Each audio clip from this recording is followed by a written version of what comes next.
В 2020 году, получается, мне Дима Корбан написал в личку и говорит: давай попробуем собрать команду, вот есть организация Team Spirit. Примерно объяснил, как он хочет это видеть, молодой состав, без старых игроков. Ну, я такой подумал, почему бы и нет. Сам я уже в этот момент играть не хотел скорее, либо хотел что-то новое попробовать. Вот он сказал: попробуем. Я такой говорю: да, давай. Так и оказалось.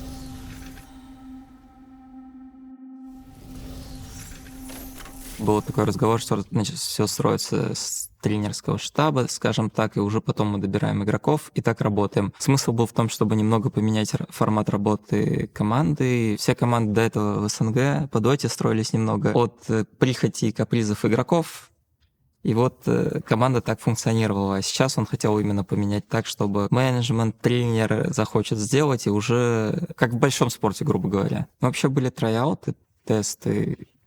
Там было довольно много игроков, много кого посмотрели, как-то просто между собой общались, кто да, кто нет, кто как получше взаимодействует. Смотрели первоначальных 3 кора, которых Димон отобрал. Это был Саня Торонто, Илюха Яторо, Мага Коллапс. И вот в первом же составе они 3 были. Саппортов точно не вспомню. Возможно, Soulbet сразу же был, который был в оригинальном первом составе. 3 кора точно такие были, и, в принципе, в основной состав они и вошли. Мне кажется, Димон сразу как-то хорошо разбирается в синергии игроков, либо в игроках. Есть у него такая некая чуйка, скажем так, презентация. В принципе-то и не надо. Мы сидим в TeamSpeak, просто смотрели, как они общаются, кто как дает инфу, по мыслям там, не знаю, по характеру, ну и главное скилл. С магой, допустим, все сразу было понятно. Ну, что игрок с потенциалом сильный, и все у него будет нормально. Даже если эта команда там не выстрелит, провалится, то со временем он где-то свою хорошую команду найдет. Вот. Состав как собирался? Вообще во многом-то Димон собирал. Я, в общем, как я говорю, пришел просто на трайаут, и Димон уже отобрал игроков, подобрал, кто будет играть и Магу, и Илюху, и Саню Торонто. Но в целом всех игроков Димон подбирал. Он, мне кажется, был в тот момент тоже в неком отпуске от команды, если я не путаю. У него после Эмпайра был отпуск, и он тоже был такой голодный, немного заряженный. Как-то так оно все срослось.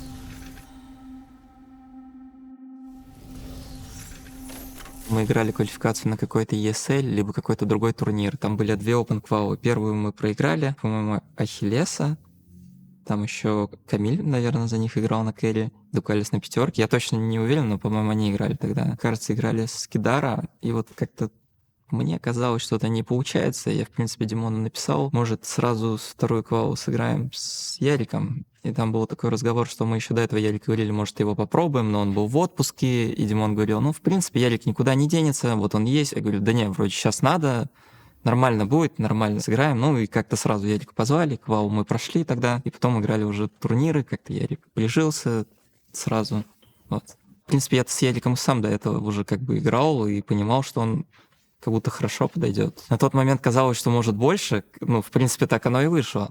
Но где-то был недооценен на тот момент. Когда Ярик пришел, капитаном был Soulbet, но потом у нас с ним были некие разногласия. Его поменяли, пришел Мира в состав, и просто какое-то вот это капитанское бремя должно было на кого-то лечь. И Ярик был, наверное, самый возрастной, самый опытный игрок. Он много лет на просцене поиграл. Некий капитанский опыт все-таки он имел. Хоть ему это не особо нравилось. Он, получается, был самым опытным в коллективе.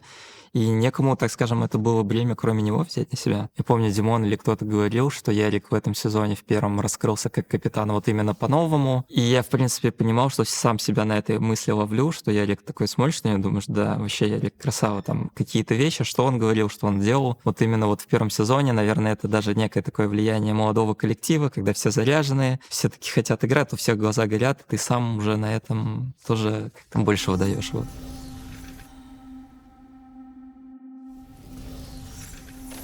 И Торо на момент, когда мы только собрались, ну, Илюха считал, что такой некий токсичный шлейф от него из пабликов. Но это вообще, наверное, классика, молодой кэрри. Но в команде это все вообще абсолютно не так. Если честно, Илюха самый такой невозмутимый, спокойный человек. И тогда был даже молодой, и, наверное, даже сейчас. Пальцев одной руки хватит на 5 лет, чтобы сосчитать вообще на КВ-официалках, как мне кажется, моментов, где он подгорел. Возможно, ему что-то может не нравиться, но он никогда это не показывал. Вот всегда такой стойкий. Я-то.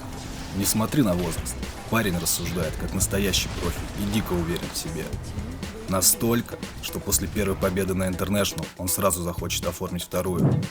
Очень устойчивый морально, молодой, очень много играл, вообще ничего в этом плане не изменилось. Наверное, самый трудолюбивый игрок из всех, с кем я сам играл и работал. И изначально он таким и был. И мне кажется, вот Илюха пришел, и где-то вот прям сразу сказать, что вот это вот точно топ-1 там кэрри будет, тяжело сказать, он точно был с потенциалом, но это точно не тот случай, где он пришел, у него все сразу получалось. Там на Илюху, мне кажется, точно тоже много было какого-то там, не то чтобы критики, недовольства, но он очень сильно импрувался, очень много старался, играл, и вот это, да, Илюха молодец. Я просто вот пришел, Димон уже игроков нашел, говорит, вот есть игроки, там давай посмотрим. Вот был Мага, там Илюха, там еще много кто другие были, там Антоха Дурачок, по-моему, играл в каком-то составе, и какие-то еще старые игроки. Финальный состав прошли, там вот Мага, Илюха. Я знаю, что Мага играл в этих каскадах, и, в принципе, говорили, что он себя там неплохо показывает. Ну, вот и все. Собственно, Коллапс. сцены. Робот не допускает ошибок. Мне кажется, я ни разу не видел, как он проигрывал В линию. принципе, Мага был более такой ребенок. Ну, ему и было мало лет, но даже там спустя какое-то время, мне кажется, Мага сильно за время в Team Spirit повзрослел как человек. Веселый такой, добрый парень, и который сразу хорошо играл. Это было прям видно, что он может. У него как бы будет он играть хорошо. И он как-то даже неожиданно мы что-то играли, у него все получалось, даже трудно что-то добавить было. Там еще был какой-то некий такой Марс имбовый, и это был лучший герой магии. Мы ему убрали, он что-то такое творил, что все смотрят такие, так можно? Ладно, хорошо. Веселый парень, который отыграл КВшки в доту на буткемпе, потом пошел играть паблики с друзьями. Такой что-то там своими дагестанцами, что-то там весело ему было. Вот.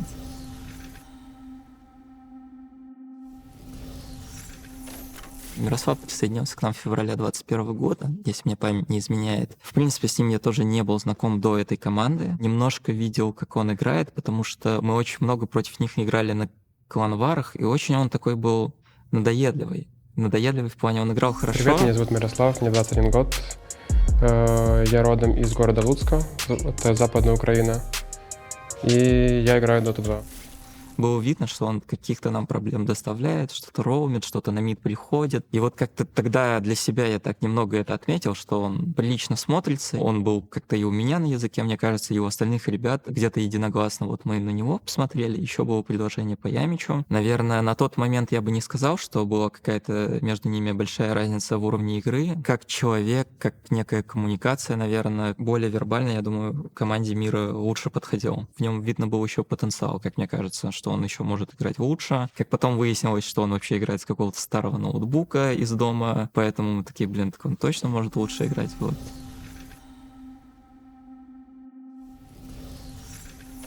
Саня Торонто-Токио. Ну, Саня такой очень веселый, интересный парень, который с ним никогда не будет, наверное, скучно. Как пришел, в нем сразу чувствовались задатки, если не лидера, но человек с мнением которого ты должен считаться. У него точно такой есть голос, который, хочешь или не хочешь, он до тебя донесет. Жалею тех несчастных, кому приходится стоять мид против него.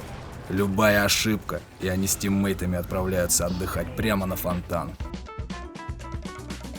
Я думаю, в пятой карте финала инта это было видно, но это еще в мягкой форме было подано. Саня такой, у него есть мнение, он обязательно тебе его там положит в рот. Эмоциональный игрок, на самом деле, это и хорошо, и плохо. Очень хорошая работа была с психологом нашей Кипиш Саня проведена. Проблема, что он очень хотел выиграть, да и сейчас, я думаю, очень хочет победить, и ему нужно контролировать свои эмоций. Мне кажется, вот Саня именно такой энергичный игрок. И тогда был, я думаю, и сейчас он такой же. Но вот Кенту, мне кажется, он был вот прям хороший в оптимальной форме. Это, я думаю, Саня, психолог, очень хорошо поработал.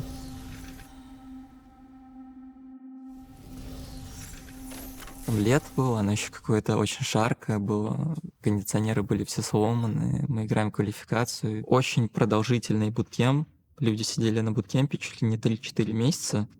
Потом мы поехали в Киев на анимейджор, отыграли его и вернулись на буткемп, по-моему, не по домам, может, на буткемп буквально на 3-4 дня. Это же было только после ковида, и там были такие опасения, что если мы как-то разъедемся, кто-то заболеет, и это может негативно сказаться на результате, потому что был уже прецедент на Сингапур мейджор, кто-то заболели ковидом, я не помню, какие команды, кто-то точно не доехали, снялись с турниры, и вот накладывая вот это все, устали прилично на тот момент. Нужен был отдых, но хорошо, что мы как-то справились, смогли все-таки пройти. Жара — это более такой комичный момент, что пришлось играть всем потными, без футболок. Сидят, что люди стараются, компьютеры работают. Жарко, там 30+, кондиционеров нету. Такая чисто дотерская обстановка.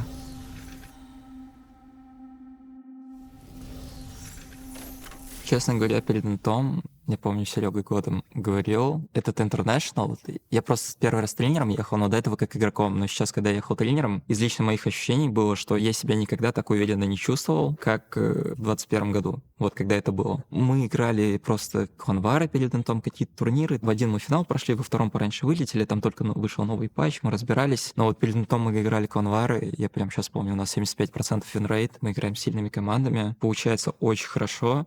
Какая-то вот прям чувствовалась уверенность, что мы можем. С секретами, думаю, с ВП-0 карт сыграли. Команды с нами просто не играли конвары. Но перед интом было скорее вот ощущение, хочется себя показать. Вот хочется приехать, там есть сильные команды, и вроде я понимаю, что мы можем их обыграть, показать для всех остальных, что мы вот можем. Вот такое чувство вот у меня точно было, что нам это по силам.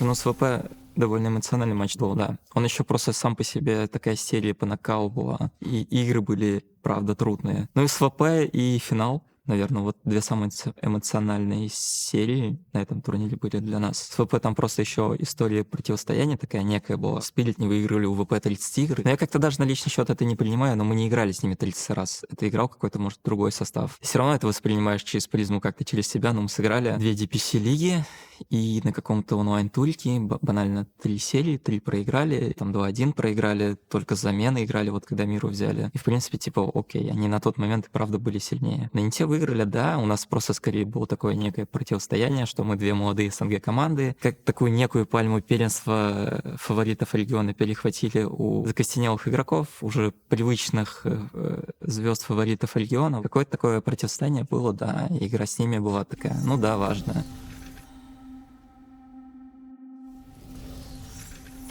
Переломный момент, мне кажется, Т2 драка в боте была, где они там, мне кажется, задавили, я даже не помню за кем. Мы сильно их повиженно переигрывали, они пару смоков нажали, где нигде не смогли найти килл, а мы все фармим. У нас там Эмбер линии пушит, на него контроль нет с Йоуми, у нас ТБ линии пушит с иллюзиями. Под неким таким давлением сдались и сделали такую немного ошибку, побежали на нас, потому что не могут найти киллы, там они нажали смок, само на Ликана заревились, мы это увидели, это дало нам пару секунд отреактить как-то быстрее. И вот там мы дали хорошую драку такую, у них был небольшой лид, то мы там как будто все отыграли, и потом уже чувствовали, что все. Если у них и был какой-то, не то чтобы пик силы, но какое-то преимущество, оно как бы все распылилось, и дальше уже будет игра строиться от наших выпадов.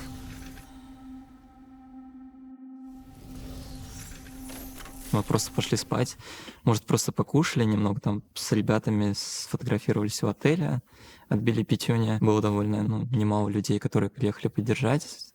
Такое было приятное чувство. А в ночь после победы, на самом деле, мы так устали, что это было 8 карт в тот день, что ничего даже такого запоминающегося необычного не было. Мне кажется, мы просто приехали в отель и легли спать. Осознание, кстати, наверное, не сразу пришло, наверное, чуть попозже. Вот именно второй инт, первый, они же вообще разные по победе были. Второй инт, как бы, ну да, какая-то команда выиграла инт. А первая победа, это была какой-то, как будто рады были вообще все. Я не знаю, это как будто Новый год для всех, но это твой Новый год. Такое удивительное вообще чувство, что ты такой царь горы. Окрыляющее чувство было. Вот. Очень было здорово, приятно. Вот бы еще так.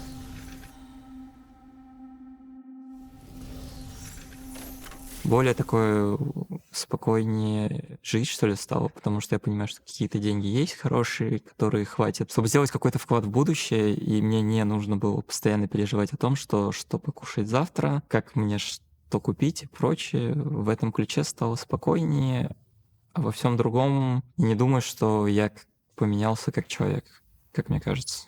Вот мы выиграли инт, была какая-то шумиха, мы все отдохнули. Я бы не сказал, что кто-то стал такой: так, разойдись, тут победитель инта идет, вот это вот все. Нет, все довольно восприняли это с холодной головой, как мне кажется. Типа, здорово выиграли, но как будто давайте дальше работать. Может быть, это немного нас расслабило, но в целом все собрались и хорошо и дальше, наверное, работали. Ну и плюс все-таки стоит понимать, что команда молодая. Это буквально первый сезон. Ты не захочешь заканчивать карьеру или вешать мышку и бутсы на гвоздь.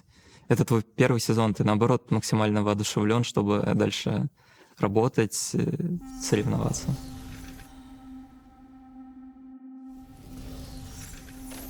Вторая победа на Инте, чем она отличалась? Она все-таки была, может, не такой яркой и запоминающейся из призового фонда, потому что мы, наверное, были как некие фавориты турнира, уже ожидалось. Первый турнир все-таки мы были конкретные аутсайдеры. Я не помню, как по котировкам, там коэффициент 50-40 был, что мы выиграем турнир. Мы были вроде что-то можем, но что мы выиграем, никто не ожидал. И люди, в принципе, любят вот такие истории аутсайдеров. Да я и сам, честно говоря, люблю поболеть за аутсайдеров, а не за фаворитов где-то в каких-то играх, если играют какие-то команды. И в целом люди симпатизируют, наверное, более таким историям Золушки, или как называют. А второй Интон был менее эмоциональный в плане игр, как будто мы там же вообще катком проехались. Мы 2 карты проиграли за весь турнир, что, в принципе, немного. Что мы выиграем, я не то чтобы ожидал, но что мы хорошо сыграем и можем занять высокое место, вообще очень даже да.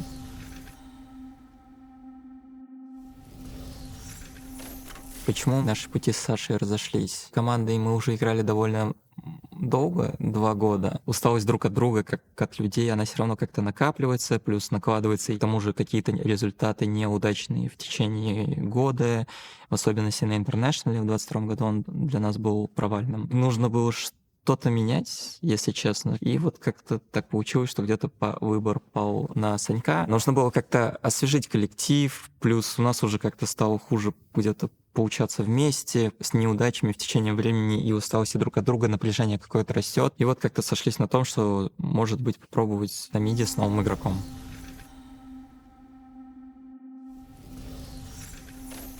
Почему после Саши мы взяли команду Дениса? Ну, вообще, тут же, опять же, Димон больше выбирает игроков, кого брать в команду. Мы поиграли несколько дней трояутов, но, в принципе, все сразу всех устроило. Мы же понимали, кто такой Денис. Мы видели, что он играл вот и на Интернешнале с Бэтбум. Из мидеров-то был вот Саня Торонто, ГПК был и Денис. И нужен был более такой, да, наверное, под команду нашу, под Магу и Люху. Все-таки они более такие жадные игроки. На самом деле они вариативные. Это есть, конечно, такой стереотип где-то, что они жадные, но, наверное, стереотипы берутся не из воздуха, что Дэн более подходил в команду под наших коров, как мне кажется. Придумал я, наверное, его больше как Ларри. Но потом пошло так, что комментаторы, да и просто люди вокруг меня начали называть Ларл. Но мне было лень каждому там объяснять, что в конце это типа не Эл, это Ай, ребят.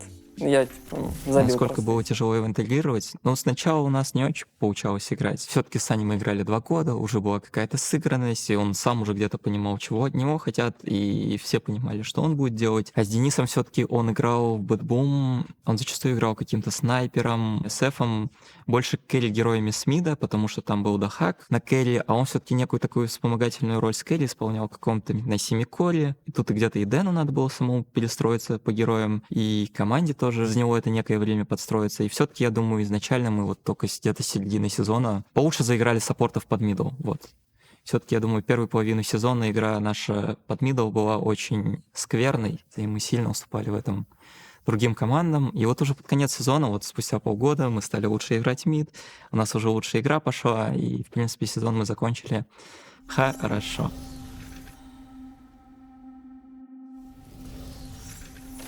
В каком году 3-й раз перед выиграет Инт? Блин, я надеюсь, что в 26-м, и 27-м, и 28-м. Глупо говорить, как карта ляжет, все на самом деле зависит от нас самих. Прозвучит, наверное, как-то самонадеянно, но нам это просто под силу. Вот что мне больше всего нравится, когда мы ездим на турниры, что нам под силу выигрывать. Либо я ошибаюсь, мне только так кажется. Мне кажется, у нас достаточно сильная команда, игроки, какое-то взаимодействие, понимание. Где-то оно, безусловно, проседает, это все-таки фактор командной химии непостоянный.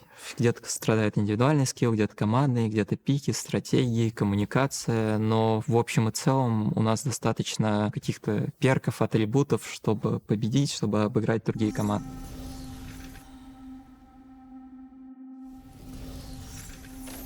Вот у нас был Виталий с WordArt, и в какой-то момент Виталий, наверное, тоже хорошо справлялся с статистикой. Какого-то меньше в нем, наверное, азарта было, и это как-то чувствовалось, было видно, и вот в какой-то момент, мне кажется, решили позвать команду Сикла. Нет такого, что вот и был какой-то там человек, его позвали, давай работать статистом. Он статистику свел свой канал, что-то статистические какие-то выкладки в медиа, он уже этим, в принципе, и так занимался, ему это вот и так нравилось, решили попробовать вот человека, который горит своим, так скажем, делом. Мне кажется, нужно быть немного гиком таким, чтобы заниматься статистикой, а ему это именно нравится. Ты не можешь, мне кажется, делать работу статиста как статист. Тебе это именно должно нравиться, и мне кажется, ему это самому нравится, что-то там из цифрок, что-то вычленить, чтобы найти поинтереснее какой-то обуз в героях, что-то придумать. Вот это прям его, что-то, какие-то идеи привнести, он не стесняется что-то новое там предлагать. В том, что ему нравится, в этом и выражается его энтузиазм. Он может что-то предложить, что-то прикольное там, Банша с муншардами и аганимом. Ну и очень с ним удобно работать лично мне по статистике. Он все, в принципе, хорошо понимает, схватывает. Он сам играет в доту, смотрит, ему интересно. С ним очень комфортно работать. Добрый, тактичный парень и веселый. Где-то мы с ним можем взаимодействовать поменьше, что-то там размене, на кого идет и прочее. На турнир, наверное, побольше. Прошу что-то у него, что мне надо, либо он сам уже понимает, что надо предоставить какие-то что-то, может, закономерности, что-то попросить посмотреть по вражеской команде, может, какие лучше герои там против этой команды там работали на дистанции прошлого патча, против каких они, наоборот, лучшие связки. Ну, там какая-то статистика, она уже, знаешь, все более как-то отработана и уже подается как само собой разумеется.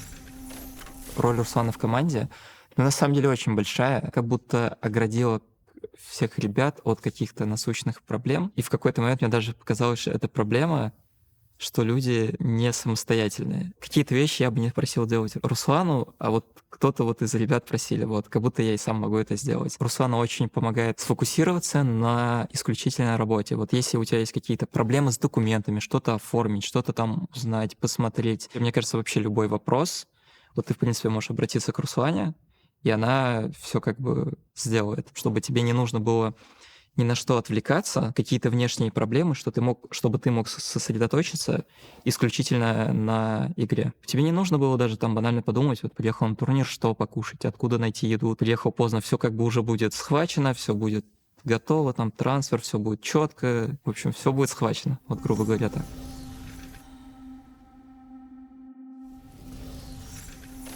Димон крут просто по факту, и тут не должно быть чем. Во многом, мне кажется, трезвым взглядом.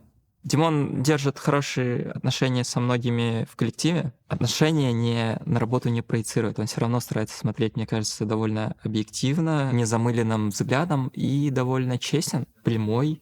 Кому-то может показаться довольно грубой, но мне кажется, когда уже довольно долго находишься в одном коллективе, все равно какие-то дружеские отношения складываются, и люди все равно друг к другу чуть снисходительнее относятся. А Димон может вот эту вот некую такую грань держать. Пусть будет где-то грубо, неприятно, но, наверное, нужен такой человек. И он хорошо подмечает, на самом деле, многие какие-то вещи в коллективе взаимодействия, какие-то отношения, какую-то химию коллектива в хорошем ключе держит, если так можно сказать. Ну и некий такой дамоклов меч над головами всех, что надо работать. Формирование состава. Я думаю, все-таки он понимает, когда, где, кого поменять. Вот я вроде играю, доту смотрю, но я не могу сказать, что я вот в составе прям зашарю. Надо вот этого человека убрать и взять вот этого. Или почему не взять, допустим, вот этого. Мне кажется, у него есть и свое понимание, некая такая природная чуйка. Может, он головой понимает это, что это сработает, а может просто по чуйке. Интуитивно, может, чувствует, что нужно, чтобы побеждать, как мне кажется.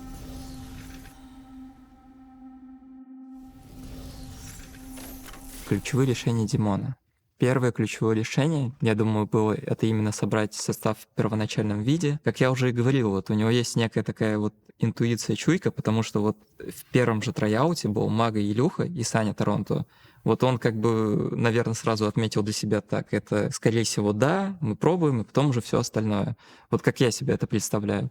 Наверное, вот именно первый состав собрать. Второе ключевое решение. Ну, допустим, вот у нас был конфликт с Виталий, с Обетом. Ну, как конфликт? Ну, недопонимание. Наверное, мы просто не стакались, и в какой-то момент там уже было как бы надо выбрать я либо он. В принципе, оно все, может, лучше бы было, если бы по-другому сложилось, а может, хуже. А третье какое бомбезное решение? Взять Дэна? Ну да, хорошее решение. Подписать Сатаника? Ну тоже хорошее его решение. Я не знаю, это как будто косвенно на команду влияет, но учитывая там, что Илюх в отпуск ушел, и в принципе кадр вот он тоже захантил. Да много хороших решений. Потихоньку они просто, может, не так заметны. Я просто даже на дистанции не все вспомнил, где-то в коллективе. Да на самом деле просто уже не вспомню.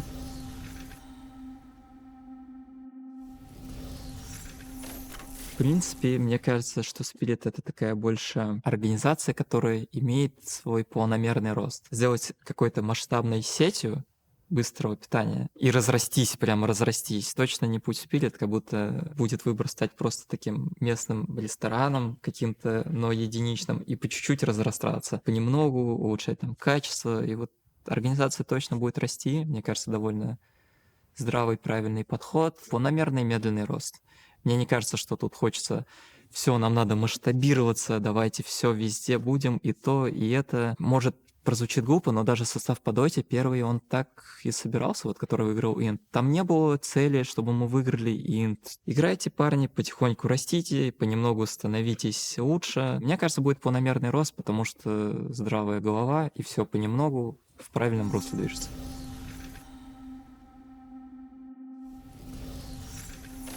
Если смотреть Dota CS, мне кажется, просто конкретно Никита, он очень вовлечен в процесс, он смотрит, сам где-то играет, ему это самому нравится, это не какой-то человек там где-то, как себе представляют все организаторов, да, белый воротничок в пиджаке с галстуком, где-то сидит в офисе Москва-Сити. Нет, он именно вовлечен в процессы. Мне кажется, я сейчас не уверен, но мне кажется, вот боги выходили раньше. Сейчас, не знаю, он как будто их отсматривал. Перед тем, как они выйдут, какие-то правки вносил. В состав по доте вовлечен очень. И в кейс вовлечен. И что-то он там рассказывал про скидки гранат. Делегирует, ну, как-то какие-то вещи, но делегирует, как будто, мне кажется, грамотно.